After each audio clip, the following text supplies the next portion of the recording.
And welcome back, everybody, to another episode of the Always Pressing PGA DFS podcast, previewing the 2025 Memorial at Jack's Place this week. Another elevated event. Stop me if you've heard that one before, but not as elevated as we'd expect because a lot of guys are skipping it this week, surprisingly, which out of all tournaments, we'll get to that in a minute. That surprised me of all the tournaments to piss Jack off.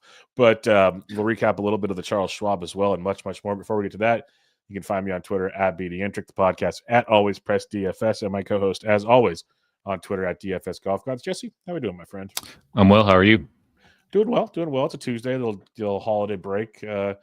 Getting back at it today to again talk Jack's Place. But any thoughts on Ben Griffin winning the Charles Schwab? Like we've talked about Ben for a couple of years now, so not surprised he won, honestly. But it was good to see him hold on because it felt like he was about to slip on the banana peel at the end of Sunday. Yeah, I didn't watch any of it, so I don't really know what happened there. I thought that Scotty was going to run away with it whenever he started 300 through 2 on Thursday, and then he quickly backed up. So I lost interest very quickly. Because my one bet as well, the one that I'd made, Brian Harman finished 46 with a sweet little 74 on Sunday. So not much interest for me. Was out doing other things. But yeah, I mean, I feel like you've been talking Ben Griffin the last couple of weeks. Have you not? Yeah. I've had a lot of Ben Griffin. Didn't have enough this week, of course, out of all the weeks to not have enough. Ben never fails, Jesse. Never fails. Yeah, as you pointed out before the show, our buddy Kevin Reardon, Kevin's Delight, had a bunch of Ben Griffin this week. So that was good. Yeah. But there's a few things. Ben, like he was up to a big league to start the round because Matty Schmidt started fumbling it. But then Ben started, he eagled and birdied the first two holes. And I don't think he had a birdie the rest of the round, if I remember seeing correctly. He just like coasted it and prayed. Basically. He did not. Yeah, he put the rest of the round 4 over. Yeah. His putter saved his ass because he started getting really wayward as the round went on. And Schmidt started finding it. He chipped in, made things real interesting at the end. But Griffin got it done. And the thing I think that tilted me, like weirdly for some stupid reason on the show or on the broadcast, is they kept saying, "Oh, it's his second win in like 5 starts." It's because he had the good old New Orleans team competition. Oh, he won that with Novak. Was it Novak his partner? I think Novak finished second. Yeah, I don't know. So, yeah, but I get it's a win. I get it gets them their car, all that kind of stuff. But I think Ben will even tell you this one's a little different. It's gonna throw that one out there. Drastically different, yes. Like because they referenced that so much on Sunday. I'm just like, guys, let's pump the brakes a little bit on that one. But it was interesting because Scotty, I was with you too. I was laughing because Scotty played in the afternoon on Thursday, and he comes out just guns blazing. I'm like, here we go again. It's another Texas event. He's gonna steamroll him.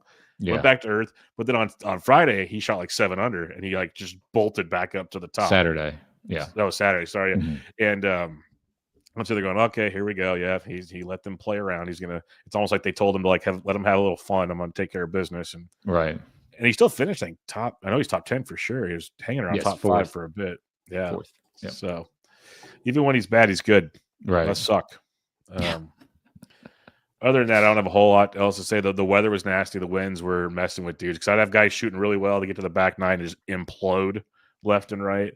So that was a thing. And greens were fast as hell. Even Scotty said, with the winds like that, with the greens like that, it's tough to do anything around that golf course. So as our buddy Zach Johnson said, they let it get away from him. It sounds like. I noticed the scores were higher, but like I said, again, I didn't watch any of it Saturday or Sunday. I didn't get home till after it was over both days. So you were doing much better things. Trust me, from what we talked about earlier, I'd much rather be doing what you were doing. But let's talk about the Memorial this week. And before we get into the players that we are going to discuss, Rory McIlroy's taking the week off for his 3rd missed elevated event, which I usually could give 2 shits about what any of these guys do. Like they're professionals making millions, but you're only allowed to lose one before you get fined. That was part of the rules. And he was one of the heads of the committees that made a point to do these events. So to miss these is getting a bit odd. I'll be honest. Yeah. Like, I think we've crossed the line. Like, hey, Rory, you need to show up at these events, basically. Yeah, I'm with you. I do think though that like he is playing he's playing the Canadian next week, A right? lot of guys are playing the Canadians, quote unquote, ramp up for the U.S. Open. Yeah, which is odd. 'Cause I don't know much about TPC Toronto at Osprey Valley, the North Course, but this would be more of a U.S. Open type of setup Definitely. this week, I would think. Could be wrong about that. But yeah, it's kind of confusing. I guess Toronto to Oakmont isn't that big of a travel, anyways, and I mean neither is Columbus to Oakmont. But either way, yeah, very odd. I fully expected to see at least Rory here this week, but yeah, several guys taking the week off, and I mean it's an elevated event that's it doesn't feel super elevated, even though this is one of the best tournaments of the year, always, usually, anyways, because of just how good the golf course is. Yeah, it's elevated event. There is a cut this week, top 50 in ties. Jack came out, and it's Jack. Like the old thing used to be, like Rory said he'd never missed the API because of Arnie. It's like, Right. what are we doing? And Jack was interviewed. Actually, I saw some clips like an hour before we started recording, where he's like, people were asking him, like, did Rory talk to you? He's like, no, he never called me. He's all, I was hoping he'd be here. Not sure why he's not here. Am I bummed? Yeah, basically is what he came out to. But he kind of bit his tongue on everything else. Like you can tell Jack's not happy about it. Let's put it that Gotcha. way. And we'll see how that plays out. But we've seen that recently. A lot more of these guys, especially Euro players, are playing. They prefer that Canadian Open for a quote unquote ramp up. We'll see if that means anything or not. But we'll get into the Memorial now. As you mentioned, it is a phenomenal test. It is like one of the hardest golf courses that is not a major year after year after year. So speaking on this, what do you have for some past event history? Yeah, last year Scotty Scheffler, 8 under, won the tournament, one shot over Morikawa. 2023 was Victor Hovland, 7 under in a playoff over Denny McCarthy. 2022 was Billy Horschel, 13 under, 4 shots over Aaron Wise. 2021, Patrick Cantlay won this event for the second time, 13 under in a playoff over Morikawa. 2020 was John Rahm, 9 under, 3 shots over Ryan Palmer. Do you remember in 2020 when they played back-to-back weeks at Muirfield? Yes, they played. I can't remember what they called it. The work day was like one of them. Yeah. And then they hardened it up, quote unquote, for the Memorial. Well, remember 2021 was the post-COVID where Rahm got COVID on the Sunday and couldn't finish his blowout win. That's why Cantlay won in the playoff. Rahm was like 6-7 strokes ahead of everybody, like just torching the field. Yeah. And he got that, like, it was brutal because it was so early in COVID where, like, I know people were trying to be safe, and we look back on certain things now going, what the hell are we doing? Yeah. I mean, yeah. That seems like so long ago. It was only like 4 or 5 years ago, depending on what we're talking about there. Cantlay won in 2019, 19 under in 2 shots over Adam Scott. Bryson won in 2018, Jason Duffner 2017, Hideki 2014. Tigers won this event 5 times. They did they redid the golf course though semi recently, correct? After 2022 or yeah, I can't remember the exact year. I probably should know that, but it was. I'll never forget watching like the final putts go in, and there's already like guys tearing up the fairways behind them. Like Jack put it in to make sure that thing was ready. 2020 was the renovation, so right before COVID. Okay. Basically got it in, got it out. So because the course was getting too easy for Jacks. They like absolutely baked the greens out. I think in 2020. Yes. Yeah, because they wanted to rip everything out. I remember. Yeah, you're right. That got just nasty. Like burnt them. Yeah, they were. Yeah, crisp. Anyways, so there you go. It's Jack's place, folks. It's at Muirfield Village in Dublin, Ohio. Again, it's a par 72, a little over 7,500 yards. It's a long golf course, but due to the design of Jack's nature, it is not a driver's golf course per se. Only driver gets used on about 60 to 65% of the holes. Accuracy is the most important thing for me this week. There's other very key factors, of course, but like Jesse said earlier, it's a good test for the Open, the U.S. Open, because the rough is thick here. If you miss the fairway, it is penal. That is what you want to see at a U.S. Open. That is what Jack brings you at this golf course, Jack. It's a very scoreable course, but you have to do like 3 things to score. You can't just like bomb it, wedge it, and go. You got to find the fairway. Your approach game, most approaches are 150 to 200 yards, closer to 200 on most of them. You have to the greens are usually pretty quick still. They're not going to be baked out, but they're going to be quick. It's a challenging golf course. 7 of the par 4s are over 450 yards. So the longer par 4 varieties, 3 of the 4 par 3s are over 200 yards. 4 par 5s, but they're also the 7th toughest set of par 5s on tour. Most of them you're not getting to in 2. Like even a par is not the worst score on the par 5s, but you want birdies based on the rest of the golf course. It is a very long golf course, but again, it's an accuracy golf course. The fairways are wide. You don't have to worry about that, but you can miss them because there's a lot of dog legs. There's trees involved. They're firm. They're fast. They're gonna roll out, so on and so forth, and then they'll find the rough. There's water on 12 of the holes. You got to keep that in play as well. There's bunkers galore because that's what he does.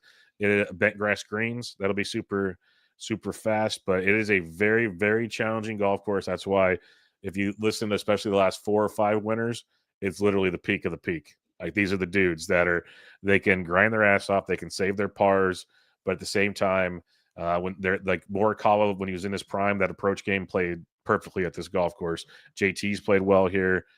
Vic won when Vic was locked in with his iron play. Rom's Rom. Scotty's Scotty, because what does Scotty do best? Finds fairways, approach game. Like this is what these guys do. There's a reason those are the past basically winners at this golf course.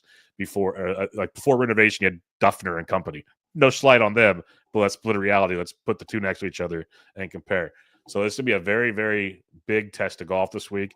And I love the fact that for an elevated event, we at least get a somewhat cut. So it's not just like oh, shoot, I'm in the rough, I'm going to get a triple, but whatever, I'm still going to make $300,000. No, you might not. So that is a nice piece of this as well. So with that long-worded deal there, Jesse, what stats are you looking at this week? I think you hit it on the nail on the head there. It's bogey avoidance, par 5 scoring, and plenty of course history to wait. Most definitely.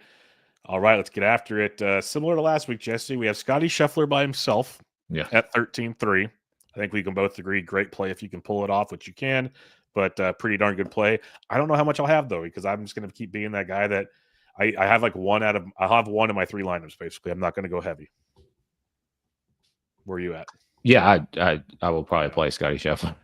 Yeah, he's good. He's pretty good. It's just hard not to. I mean, I've been playing like one lineup every week, and it's just hard not to put him in there if you're just going to play one lineup. Obviously, if you're going to play multiple, there's plenty of reason to not play him.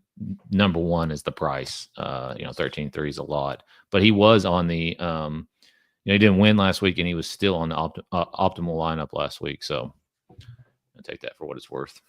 Does not surprise me. All right. After that, though, we got 2 guys in the 10K range. Xander at 10.9, JT at 10.1.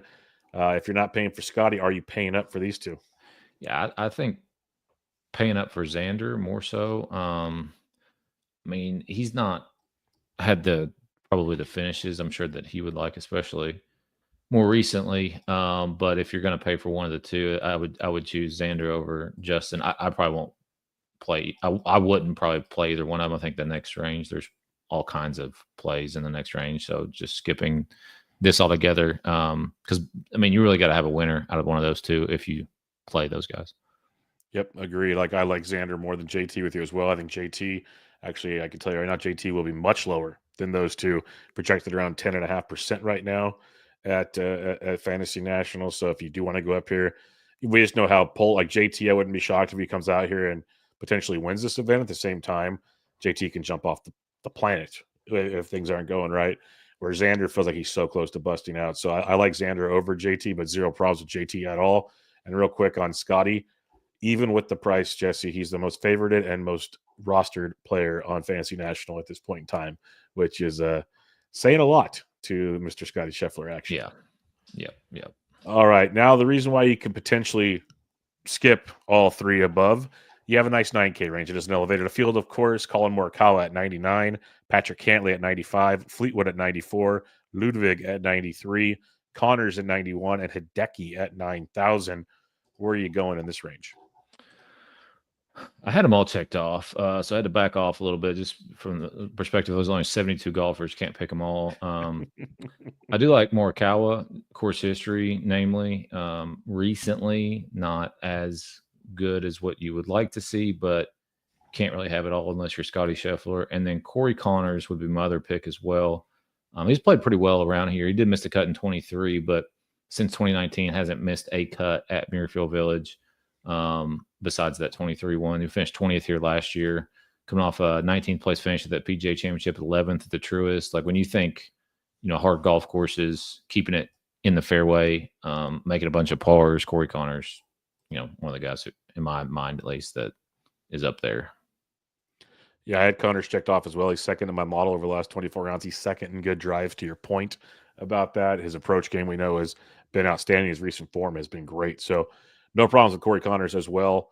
I also put Colin in here, and I like, you brought up a couple things I want to add on to. Like, he's fifth in my model, so it turns into, at first I'm thinking, okay, he's been playing pretty bad golf actually for this price point. But it goes back to, okay, this is a tougher test of golf. This is also not a birdie fest. Like, there's a lot of those kind of factors where you want Morikawa, who's 8th in this field in good drives. So he's finding the fairway, which lets his approach from 175 to 200. He's 7th in this field. He's 4th in double bogey avoidance, which is pretty darn good here, all things considered. So he rates out really well. Putting's been his putting and around the green have been like his biggest bugaboos of late. So I don't mind the Morikawa. I want to play Fleetwood. He's playing great golf, but like, can he win ever? Is this ever going to happen? Because it'd be nice at $9,400. Like, I don't mind Fleetwood, but just can he win? It's the $1 million. You would think like last week would be his opportunity to win. Now on a track that's, you don't have to make a birdie on every hole. He's got a better chance. I will say that. Yep. And then the other one I'll mention, because you talked about like Morikawa with the course history. I'm going to throw Hideki out there. 8th last year, 16th the year before, was DQ'd in 2022. Not sure why he was DQ'd on that one. And then 62nd in a missed cut. But the last 2 years, an 8th and a 16 for Hideki, the bot, and 36th the Schwab, missed cut at PGA, 70th the Truist. He hasn't been putting the total rounds together that you'd want from Hideki. But a guy that's still, the approach game, 10th in the field from 175 to 200, 14th from 150 to 175. So that approach game is outstanding still. So he could be one of those lower owned guys if you want to talk course history as well. 8K range, you got Vic at 89, Sepp at 88, Lowry 87, Berger 86, Spieth 85, Henley 84, Siwoo 83, Finau 82, Sungjae 81, and Fitz and Bradley at 8,000. A range I would like to have 2 or 3 guys in every line. Yeah. Yeah, this is a really good range in my opinion as well. I mean, start with Victor. Obviously past champion here. He has made 5 straight cuts on tour, including a win at the Valspar 2 months ago. So I like him coming back to a place that he has won at previously. Sepp Straka has just been playing really, really, really good golf. Obviously has a win. He did miss in the last 2 events that he's played. He missed PGA Championship cut, but won the Truist, 13th at the Heritage. So he's been showing up pretty well in these kind of elevated events, minus the majors. So this is not a major. Not to worry about that. Shane Lowry, he's made 4 straight cuts at this event. Sixth was his best finish in 2021, 49th here last year, coming off a missed cut at the PGA Championship as well, but played really well at the Truist. Berger, I know he burned you last week. He burned a lot of people. He was pretty high owned. I think going back to him this week is a good thing, because he finished 5th here his last start, which was 2022, was playing really good golf before that missed cut last week. And it's not like he shot 80, he shot 72, 70. So just didn't have the good round. One of those 2 good rounds that you need to make a cut on the PGA Tour. Siwoo Kim at 8,300. Hasn't missed a cut here at least since 2019, before 2019. 15th and 4th in his last 2 starts at this event. 28th, 8th, 17th, 15th, 8th, going back to the Heritage. So playing very solid golf. I do have Finau checked off. I don't know that I really would fit him into a lineup, especially a single entry, but if you're maxing a 20 max or something, I think throwing him on there is a good idea. He's kind of trending. Go back to the Heritage, 38th. The next week next time out, the Truist, 15th. PGA Championship, 19th. So I think he's maybe figured some stuff out, and he does have some really good course history. 8th, 32nd, 8th in his last 3 starts at Muirfield. And then last but not least, Keegan at 8,000. Stuff won't load. Yeah, there it goes. 3 straight made cuts for Keegan at this event. I mean, his best finish is 30th in those 3 starts, so that's not ideal. However, coming off an 8th place finish at the PGA Championship, 30th truest, 18th heritage, been playing nothing but elevated stuff and playing pretty well. So I like Keegan at 8,000. Yep, a lot of similar thoughts here. Sepp, 6th in my model, 2nd in approach in this field, 14th in good drives. So what you need to succeed here, he does pretty darn well. And most importantly is the recent form has been pretty good for Mr. Sepp Straka, who miscut at PGA, but I think we can all kind of whatever happened there. But first the Truist, 13th the Heritage. So we like what we saw there in that recent form. 5th here, 16th the last 2 years. I like that a ton. Lowry is always in play, and see, like if Fleetwood was down here, like I compare the two, like very similar to me. Like that, so Lowry is much more palatable to me at 87, yes. And actually Lowry's actually won before. There's a difference too, right. But that's what's kind of like the pricing should be flipped almost, but whatever. 100% with you on Berger. I literally I was clicking buttons yesterday trying to get this ready. I'm like, yeah, you scorned me, but how many times have we said when a guy misses a cut, jump back on him? You're on him for a reason. This is golf. This is golf. And even with the miscut last week, over the last 24 rounds, Berger's 8th in this field. In my model, he's 1st in double bogey avoidance. He's 3rd in good drives for finding the fairway. He's 5th in strokes gained approach, 5th off the tee. He does it all really, really well. So I do like Berger at 8,600. Spieth's a course history guy. Spieth's always a GPP play because I'm never shocked when he's near the top of the leaderboard. I'm never shocked when he misses the cut. Like, that's just Jordan Spieth in a nutshell. I have Siwoo as well. He's 12th in my model. He's really playing good golf, kind of, I wouldn't say fully under the radar, but it seems like he's always overshadowed in most ranges where he's priced. So a really good tournament play when it comes to ownership. Finau at 82, I'm with you. He's 40th in my model. He's like kind of rates out okay everywhere, but to your point, it's the recent form from Finau has been kind of like, okay, here we go. Like you mentioned, 15th and 19th, the last 2 events that he's played in, and more importantly is that course history. He's played really well here at Jack's Place. That 8th place finish last year is big. And then I'm always Team Keegan, especially on any tough golf course, so I'm with you there. I'm going to highlight one Matthew Fitzpatrick at $8,000. We're almost back, it feels like. If we want to talk about guys trending, Jesse, Matthew Fitzpatrick finished 8th at the PGA, 23rd at the Tourist, 38th, 40th, so that's trending, of course. He's also a guy that at this tournament, 5th, 9th, miscut, 3rd. So the last 2 years, a 5th and a 9th. This is a guy that we love his approach game when he's on. We don't know if he's fully on, but it is improving a ton right now. So I'm going to say, like, he's 68th out of 72 in my model. That's not great, but this is more of a field play on a guy that seems like he's starting to get it going. And I think Fitz could be a nice tournament play. Maybe it bites me in the ass, but for 8,000, I'll take my chances.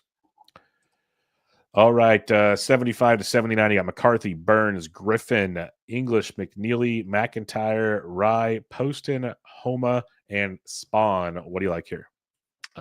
Not much. I've got Denny McCarthy at 7,900. I just kind of force-clicked him just to pick somebody.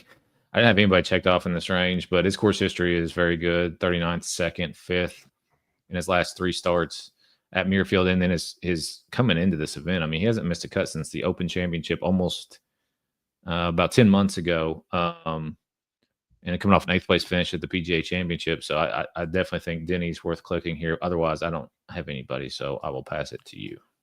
Yeah, I like the Denny take, especially this isn't a course you'd worry too much about putting, but he's played well here. He makes cuts. You never know if he run hot with it. I'm going to go Sammy Burns at 79. I keep targeting Burns. Like, there's still a lot of stats that are tilting. His approach game is wonky, and obviously that's one of the most important things here. I've mentioned that over and over again, so take your grains of salt on that one. But also when it comes to Burns, though, he's been on fire. The last 5 events I've seen him with: 19th at PGA, 30th at Truist, 5th at CJ Cup, 13th at Heritage, 46th at the Masters. That's at least 5 straight cuts for Burns, and he finished 15th and 16th here the last 2 years. So this is a guy that seems like he could be potentially trending and has good course history here. So Sam Burns at 79 is a guy I like. I'll keep playing Bobby Mack like whenever. Like, I love this guy. He's 16th in my model. He's $7,700. If to grind it out type golf course, I'll take some Bobby Mack out there. Poston is playing really well right now at 76 if you want to sprinkle him around. But yeah, that's about it for me. Like, I really like Burns. Don't mind McCarthy. Probably like Bobby Mack more than I should, but I'll go there as well. 7K to 74. It goes from Noren, Minwoo Lee, all the way down to Ricky Fowler, Davis Thompson, and the Jaeger Bombs. Who do you like here? Novak at 7,100. He's Yes, never just played keep playing here. it for too cheap. It's unbelievable. I mean, Like, just keep yeah. playing. I mean, 11th last week, miscut at the PGA Championship, but 17th, 2nd, 3rd in the 3 weeks prior to that. So, and then Jaeger at 7,000. He did miss the cut here last year, finished 24th and 23, coming off a 70th place finish at the PGA Championship, but he was semi in the hunt, at least after day one. Truist finished 7th there. He hasn't missed a cut since the API back in at the beginning of March. So yeah, that's the two that I have checked off in that range. Yeah, I didn't mean to cut you off. Just every time I see that Novak, No, you're good. Because if anything, where he's priced, he's a GPP play. And you mentioned his results. Yeah, he missed a cut, big deal. Everywhere else, he just freaking almost won golf tournaments. Like it's everything you want from this price range and more potentially. So I'm with you on Novak in a big way. I want to see, he's got to be popular by now. Novak, yeah, he's projected to be 17% rostered, by far the highest in the 7K range, but rightfully so to me. Weirdly feels like good chalk. We'll see how that pans out. Alex Nord at 74. Don't mind going back to him. He missed a ton of time due to injury, so it's going to take some time to shake the rust. But 17th to the PGA Championship. Like to see that after a 51st at the Truist. And if we're talking tournament history here from Mr. Noren, he's gone 22nd, 52nd, miscut 13th. So he's had some very good finishes here as well. So don't mind going to Noren at 74. Ashke at 73, or Oshke at 73. He's in play. His approach games have been trending very, very well. He was kind of in the hunt for a bit last week in Texas, so I don't mind him at 73. Novak at 71, and pretty much it for me as well. All right, 6K range with an elevated event. There's a few. I have 3 starred. So who do you like here? I got a few down here. Bezenhout at 6,900, 4th, 38th, 37th, 22nd in his 4 starts at Muirfield, coming off a 16th place finish last week. 4 straight made cuts for him. Bud Cauley at 6,800. He hasn't played here since 2020, but he did finish 9th here in 2019, and has made more cuts than he's missed here, and he came off a 3rd place finish last week. Lucas Glover at 6,500. He has back-to-back miscuts at this event, but before that had 5 straight made cuts, and he's got 5 straight made cuts on tour, including 22nd last week. Schmid, who finished 2nd last week, has never played here, but 2nd and 7th in his last 2 starts. He did miss 3 consecutive cuts before that, so gotta love trying to cap golf here. And then Vegas at last but not least at 6,200 for me. He's missed more cuts than he's made at this event. 37th in his last start, which was 2022. Come off a miscut to Charles Schwab, but flashed some insane form for a couple weeks there at the PGA Championship and CJ Cup, where he finished 5th and 13th. So he's I think a pretty good GPP play at 6,200 in this event. I do like him as a GPP play. I'm with you on that as well. So I got Seabez with you there. Got Bud Cauley with you there. I love the Vegas call. The only other guy I'll mention in this range is one Lucas Glover. Another guy that's like, I know he's struggling, but he's 39th in my model. Approach game's been great. 25th from 150 to 175, 19th from 175 to 200. He's finding fairways 24th in this field. It's pretty much par 4 scoring has not been great. And obviously, that's important this week. Not going to try to downplay that by any means. But when we're talking Glover, it's like 22nd, 37th, 66th, 61st. So a couple decent finishes the last 2 weeks at the Schwab and the PGA Championship. And at this golf tournament, back-to-back miscuts, which is not great, 60th, 37th, 38th. So I just think where he's priced, he's a better golfer than that. But again, I know it's an up and down form with Lucas Glover as well. At that point, maybe you just play Vegas for cheaper, honestly. Like, the more you talked about it, it made sense to me at the same time. All right, recapping things. Who do you got in the 10K range not named Scotty Scheffler? I'm just going to say none of the above. Yeah, it's fair. 9K range. Corey Connors. Yeah, that's the play. Yeah, I'm just going to say Corey Connors. I'm not going to try to force things here just to force it. 8K range. Siwoo Kim. Much more palatable range here. Give me, we're going to Sepp Straka on this one. 75 to 79. Denny McCarthy. Sam Burns, 7K to 74. Novak. Yes, it is Novak. That is the correct answer. To add another name here, I will say Alexander Noren, 6K range. Bezenhout. Since you took Seabez, I will take Bud Cauley. He's fourth in my model. I didn't mention that earlier. He's playing that good of golf right now. Just for the listeners here, since it's a Tuesday, we have something a little different here. Your highest projected owners at this point in time is Scheffler. Siwoo's actually getting love. Shocked. I screwed up on that one. He's second on the list. Sepp Straka, Corey Connors, Big Dick Vic, and Bud Cauley round things out up there. So it's crazy how different our ownerships are, because like Fantasy Labs are projecting Scotty at 40% highest owned, Siwoo at 11%, like 20th. Second highest they have is Justin Thomas. That's hilarious. Yeah, it'd be nice if we just had one, common. But I digress.